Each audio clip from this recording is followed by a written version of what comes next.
Relacionamentos próximos nem sempre são definidos por laços familiares. Na verdade, às vezes acontece o oposto. Parentes próximos podem se tornar inimigos amargos, com pequenas desavenças familiares escalando para conflitos completos. Essa hostilidade pode persistir por anos e até ser transmitida através das gerações. O misterioso desaparecimento de Russell e Rebecca Porter de sua própria casa foi profundamente alarmante e suspeito desde o início. Era claro que eles não poderiam simplesmente ter saído sem dizer uma palavra a ninguém, deixando para trás todos os seus pertences pessoais. Além disso, a desordem dentro da casa apontava para sinais de uma luta, como se alguém tivesse tentado encobrir evidências de uma briga brutal. No entanto, o verdadeiro choque veio quando a verdade sobre o que aconteceu e quem estava por trás disso finalmente veio à tona. Você pode se surpreender também. No verão de 2010, Russell e Rebecca Porter se mudaram para a pequena e pitoresca cidade de Willard, Missouri, depois que Russell herdou uma grande casa de fazenda de seu avô. A cidade era uma área rural tranquila, com baixa taxa de criminalidade, vizinhos amigáveis e uma atmosfera acolhedora. No entanto, essa impressão pacífica logo se mostraria enganosa. Em 19 de abril de 2011, Rebecca, de 46 anos, não apareceu no trabalho. Ela não havia informado ninguém sobre uma ausência, e sua falta foi altamente incomum. As ligações para seu telefone não foram atendidas ao longo do dia, e seus colegas de trabalho acharam isso estranho.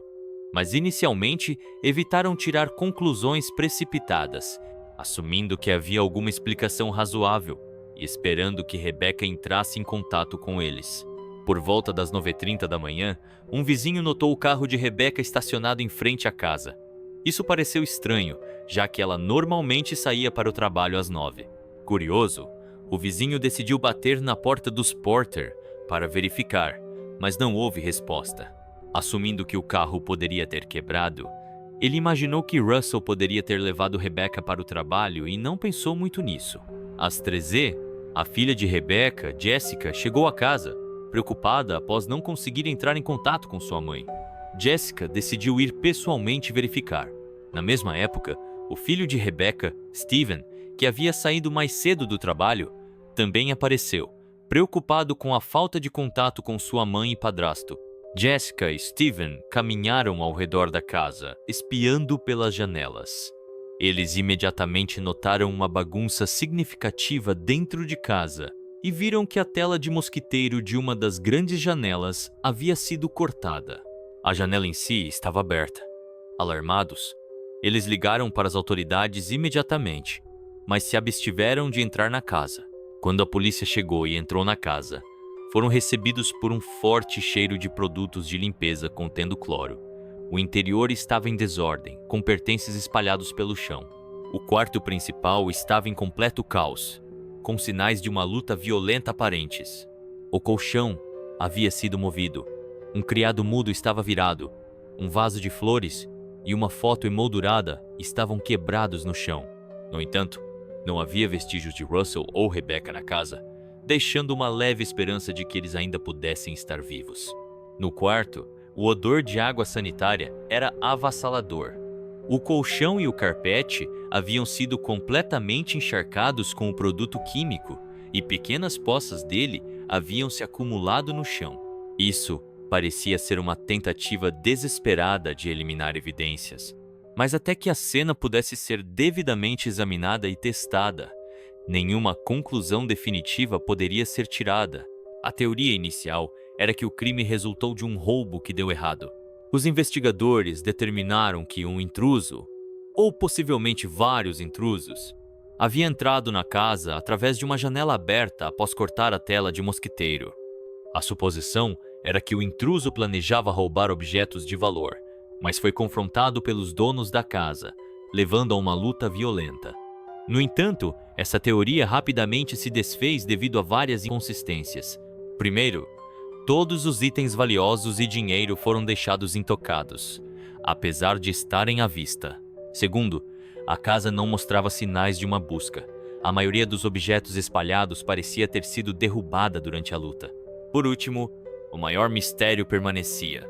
O que havia acontecido com Russell e Rebecca Porter?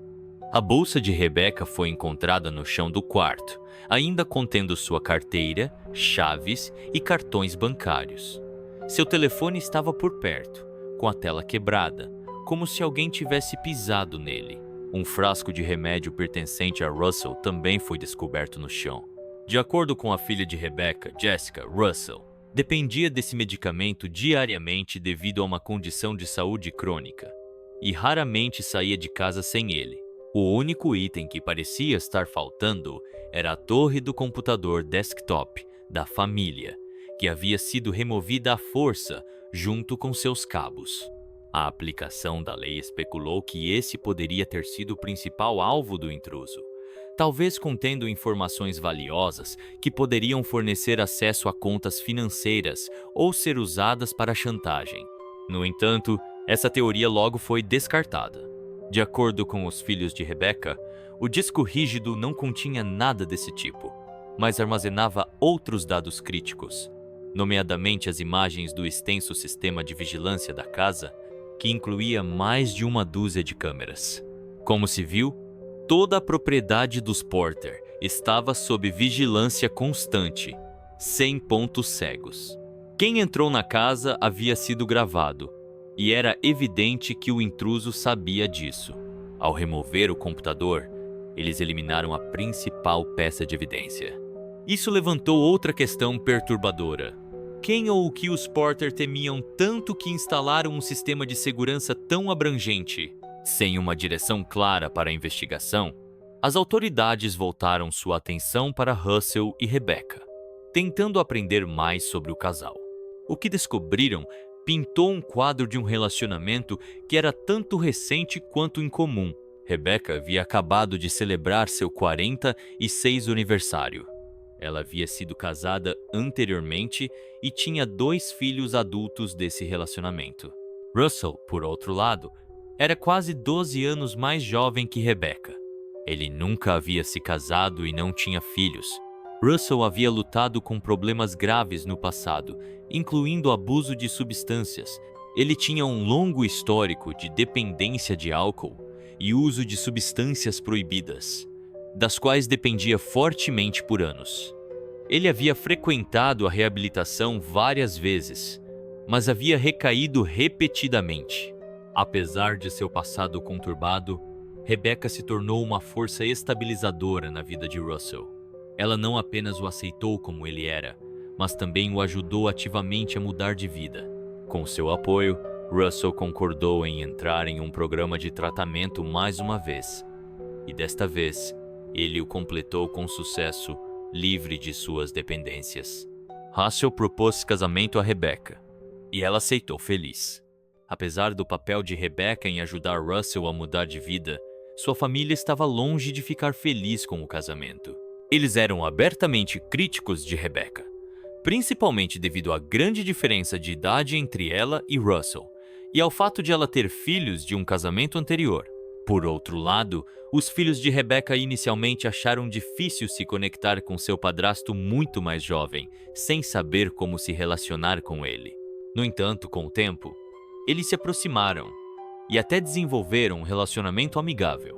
Cerca de 6 meses após o casamento, o casal decidiu deixar a cidade de Springfield, a sede do condado onde haviam morado anteriormente, e se mudar para Willard. Russell havia herdado recentemente uma casa de fazenda de seu avô, e os dois escolheram trocar a vida agitada da cidade pela paz e tranquilidade de uma cidade rural. Em Willard, o casal rapidamente se tornou parte da comunidade local. Eles eram amigáveis, prestativos e bem-quistos pelos vizinhos. Ambos profundamente religiosos, frequentavam a igreja todos os domingos e eram conhecidos por seus esforços caritativos. Os vizinhos os descreviam como gentis, compassivos e sempre prontos para ajudar. Na superfície, parecia que eles não tinham inimigos, mas isso estava longe da verdade. De acordo com os vizinhos, após a morte do avô de Russell, seu irmão mais novo, Robert Rob Campbell, mudou-se para a casa de fazenda. Rob, apesar da existência de um testamento claro deixando a propriedade inteiramente para Russell, acreditava que tinha direito à metade da herança. Ele também estava convencido de que Russell nunca deixaria a cidade por uma vida rural tranquila. Rob e sua esposa tomaram para si a tarefa de se mudar para casa. Eles começaram a reformar e redecorar a propriedade de acordo com seus gostos, mesmo sem ter nenhum direito legal sobre ela. Quando Russell finalmente chegou para reivindicar sua herança e afirmou sua propriedade legal, Rob se recusou a sair. A despeito exigiu intervenção policial e ordens judiciais. Irritado e humilhado, Rob entrou com uma ação judicial na tentativa de reivindicar metade da casa e da terra. O tribunal rejeitou seu caso, citando o testamento que deixava tudo para Russell. Incansável, Rob entrou com outra ação judicial, desta vez exigindo compensação pelo dinheiro que alegava ter gasto em reformas e remodelações.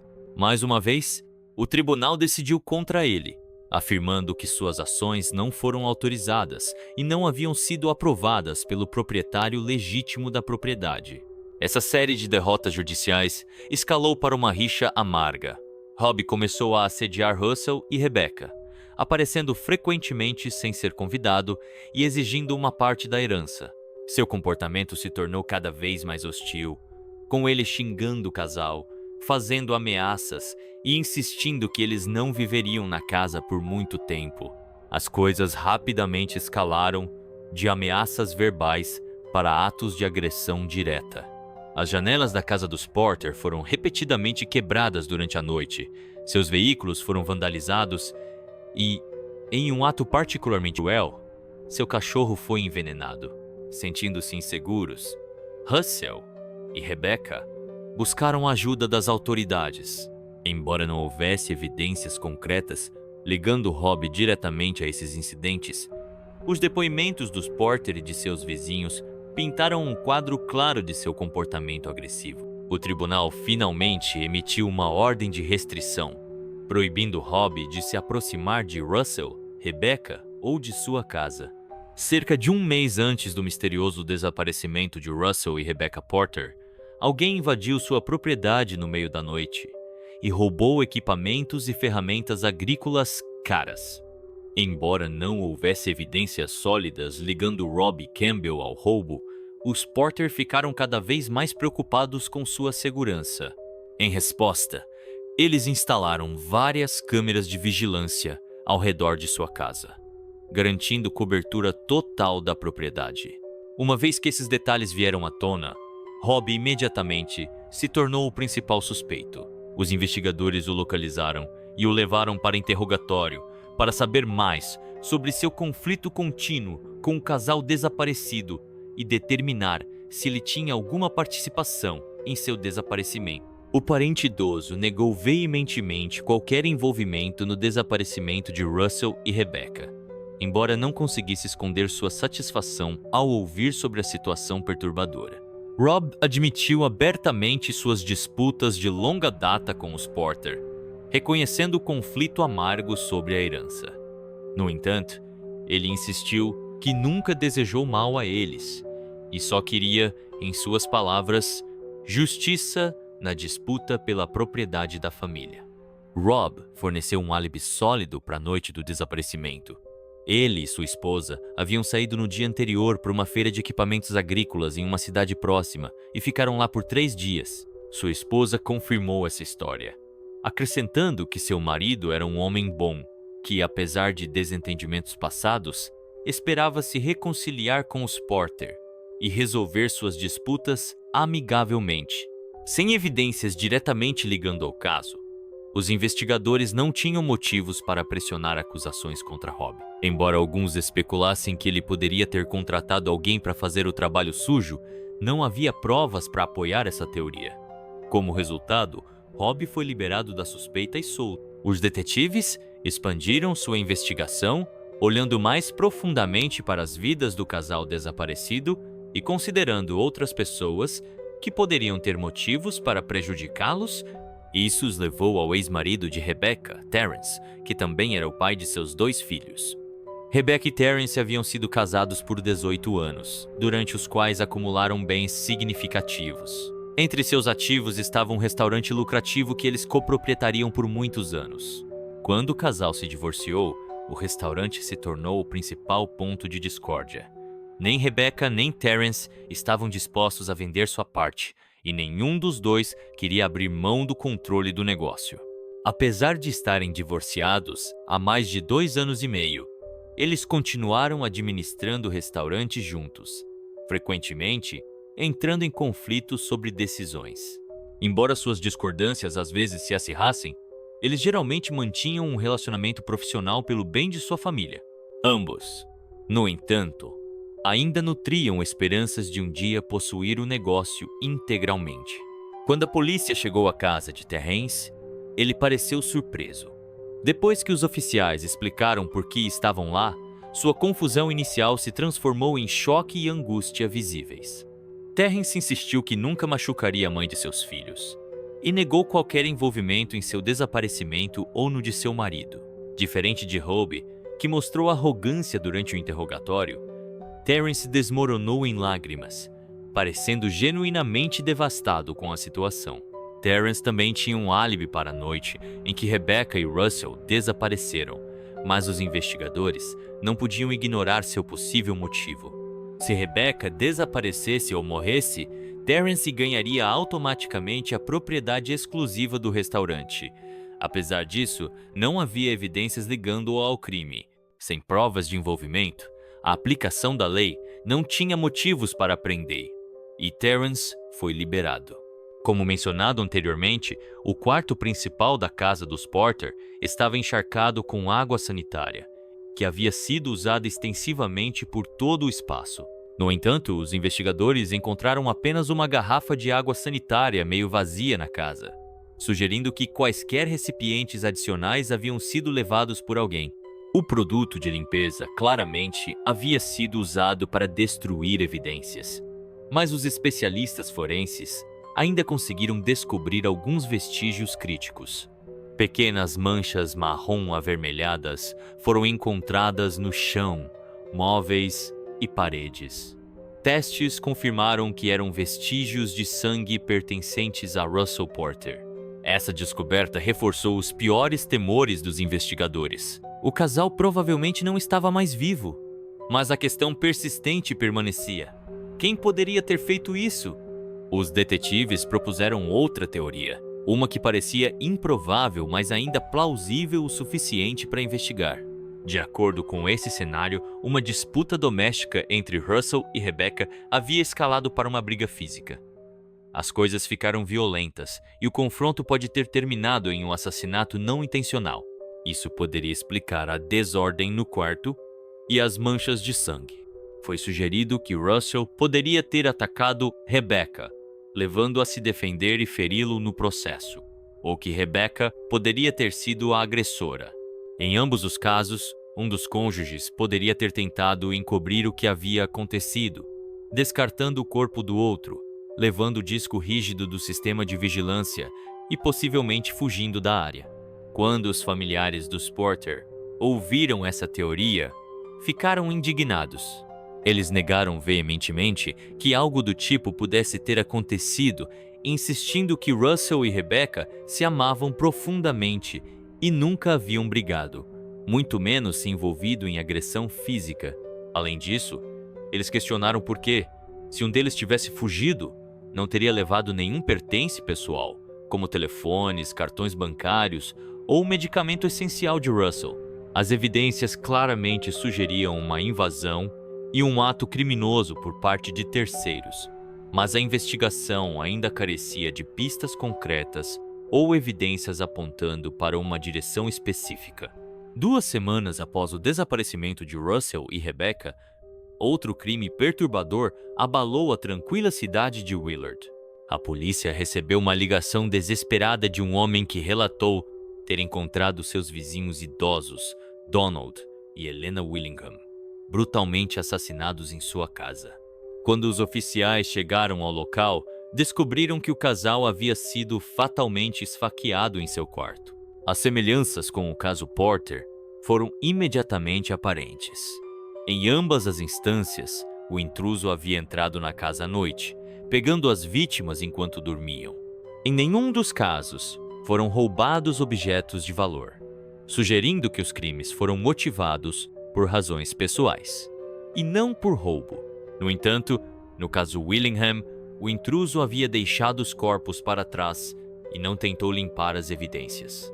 Os paralelos perturbadores entre os dois crimes levantaram novas questões. A mesma pessoa ou grupo poderia estar envolvido em ambos os casos? E, em caso afirmativo, qual era o motivo?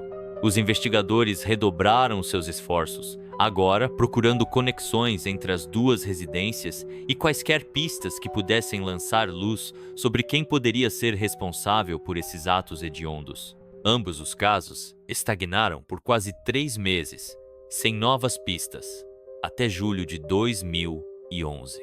Foi quando a atenção da aplicação da lei se voltou para um jovem chamado Josie Huckleberry. Josie era um migrante indocumentado que viajava entre estados cometendo vários crimes. Ele havia sido pego durante um roubo no Arkansas, um estado vizinho ao Missouri. Durante um interrogatório prolongado, os investigadores descobriram detalhes de crimes mais perturbadores conectados a ele. Como se viu, José havia invadido a casa de Helena e Donald Willingham vários meses antes, com a intenção de roubá-los. No entanto, quando Helena soou o alarme, alertando os vizinhos, José entrou em pânico e atacou o casal idoso. Um vizinho até o perseguiu, enquanto ele fugia da residência dos Willingham, mas não conseguiu alcançá-lo. José admitiu o crime, expressando remorso e compartilhando detalhes gráficos sobre o incidente. Detalhes que apenas o perpetrador poderia saber. Apesar de sua confissão no caso Willingham, José negou veementemente qualquer envolvimento no desaparecimento de Russell e Rebecca Porter. Ele afirmou que não sabia quem eles eram, nunca havia estado em sua casa e não tinha nada a ver com o caso. Os investigadores não encontraram evidências ligando-o ao desaparecimento dos Porter, e seu álibi para a noite em que eles desapareceram foi confirmado. Como resultado, José foi descartado como suspeito. Em setembro de 2011, um informante da prisão forneceu à polícia uma pista crítica na investigação dos Porter. O informante afirmou ter dividido uma cela com um criminoso reincidente chamado Tony Hicks, que estava sob custódia por distribuição de substâncias proibidas. De acordo com o informante, Tony se gabou de ter matado um fazendeiro e sua esposa, acrescentando que ninguém jamais encontraria seus corpos. Inicialmente, os detetives estavam céticos. Eles suspeitavam que Tony estava inventando a história para aumentar sua reputação na prisão. No entanto, a dica não podia ser ignorada. Então eles levaram Tony para interrogatório. Como esperado, Tony negou imediatamente qualquer envolvimento no desaparecimento dos Porter, afirmando que não tinha nada a ver com o caso. No entanto, seu comportamento sugeria que ele estava inquieto, e os investigadores sentiram que poderiam estar diante de algo significativo. Foi solicitado o rastreamento da localização do celular de Tony na noite em que os Porter desapareceram. Os registros revelaram que seu telefone havia sinalizado perto da casa deles, mas foi desligado por volta das 0h30. Isso levantou mais suspeitas. Tony tinha um extenso histórico criminal, incluindo condenações por roubo, posse de armas e tráfico de substâncias proibidas. Ele também frequentemente cometia seus crimes com seu irmão mais novo, Dusty, que estava preso há vários meses no momento da investigação. Essa nova informação deu esperança aos investigadores de que finalmente estavam se aproximando das respostas sobre o que havia acontecido com Russell e Rebecca Porter. Durante um interrogatório subsequente, Dusty decidiu cooperar com a polícia e afirmou que tinha algo importante para mostrar. Ele revelou que seu irmão Tony tinha um local secreto na floresta, que escondia uma verdade sombria. Dusty levou os detetives a uma cabana velha e deteriorada escondida no fundo da floresta. À medida que se aproximavam, um odor nauseante se tornou perceptível e, ao entrar, o cheiro de decomposição era avassalador. Dentro da cabana, os investigadores encontraram um porão raso sob as tábuas de madeira do chão. Enterrados sob terra e detritos estavam 2 corpos em avançado estado de decomposição. Os detetives suspeitaram que os restos mortais pertenciam ao casal desaparecido, Russell e Rebecca Porter. Dado o estado avançado de decomposição, mais de 4 meses haviam se passado desde seu desaparecimento, tornando a identificação visual impossível. Uma análise de DNA foi realizada e confirmou conclusivamente que os corpos eram de fato os dos Porter. O exame forense revelou que o casal havia sido morto por tiros a queima-roupa na cabeça, provavelmente de uma arma de alto calibre. A quantidade de sangue no chão de madeira e nas paredes da cabana sugeria que o crime havia ocorrido lá. Além disso, Russell havia sofrido um nariz e um braço quebrados, indicando que ele havia lutado ferozmente em uma tentativa desesperada de se proteger e proteger Rebecca. Tragicamente, seus esforços não foram páreo para seus atacantes, e o casal pagou o preço final. Com essa descoberta, o caso foi oficialmente reclassificado de um desaparecimento para um duplo homicídio. As autoridades agora tinham seus suspeitos sob custódia, mas precisavam determinar o motivo e reconstruir a cadeia de eventos para entender completamente o crime. O fato de o casal ainda estar de pijama sugeria que eles haviam sido emboscados enquanto dormiam. Mas como e por que eles acabaram tão longe de casa? Dusty insistiu que não teve envolvimento direto nos assassinatos. Ele afirmou que apenas sabia sobre a cabana de seu irmão e ouviu rumores de que corpos poderiam estar escondidos lá, mas não tinha certeza. No entanto, a investigação descobriu evidências que o implicavam como cúmplice. Foi revelado que Tony havia recrutado não apenas a ajuda de Dusty, mas também de sua esposa de fato, Wendy, e de seu filho de 19 anos, Philip, todos com ligações com atividades criminosas. Os registros de telefone colocavam todos os 4 suspeitos perto da casa dos Porter na noite de seu desaparecimento. Surpreendentemente, todos os 4 telefones foram desligados quase simultaneamente, aumentando ainda mais as suspeitas. Tony, que estava ciente do sistema de vigilância dos Porter, cortou o cabo da câmera externa. Isso acionou um alerta de segurança para o serviço de monitoramento. Mas, por razões ainda não claras, o alerta nunca foi seguido. O grupo entrou na casa, cortando a tela de uma janela aberta. Eles se dirigiram ao quarto, onde Russell e Rebecca estavam dormindo. Tony, armado com uma arma, ordenou que o casal se levantasse. Quando os intrusos tentaram amarrar os Porter com braçadeiras de plástico, Russell resistiu inesperadamente, levando a uma luta violenta durante a qual ele sofreu um nariz e um braço quebrados. No final, os atacantes conseguiram subjugar o casal, amarrá-los e forçá-los a sair de casa. Eles foram carregados em uma caminhonete pertencente à família Hicks e levados para a cabana remota na floresta. Uma vez lá, os Porter foram executados com tiros únicos na cabeça. Os corpos foram rapidamente jogados no porão raso, parcialmente cobertos com terra e detritos. Esse relato arrepiante lançou luz sobre o destino de Russell e Rebecca Porter. Mas os investigadores ficaram com a tarefa de desvendar por que esses indivíduos haviam como alvo o casal e se mais pessoas poderiam estar envolvidas. Os perpetradores voltaram à casa das vítimas após o crime para destruir qualquer evidência que pudesse incriminá-los e recuperar a torre do computador contendo as imagens das câmeras de vigilância. Essas gravações poderiam ter capturado suspeitos e seu veículo. O quarto foi completamente limpo com água sanitária, que eles haviam trazido consigo, e as garrafas vazias foram levadas embora. Quando Tony foi questionado sobre por que cometeram um crime tão hediondo, ele revelou que havia um cliente que ofereceu US 100 para fazer os Porter desaparecerem sem deixar vestígios. Tony admitiu que estava ansioso para aceitar o trabalho, mas temia que não pudesse lidar com 2 adultos sozinho.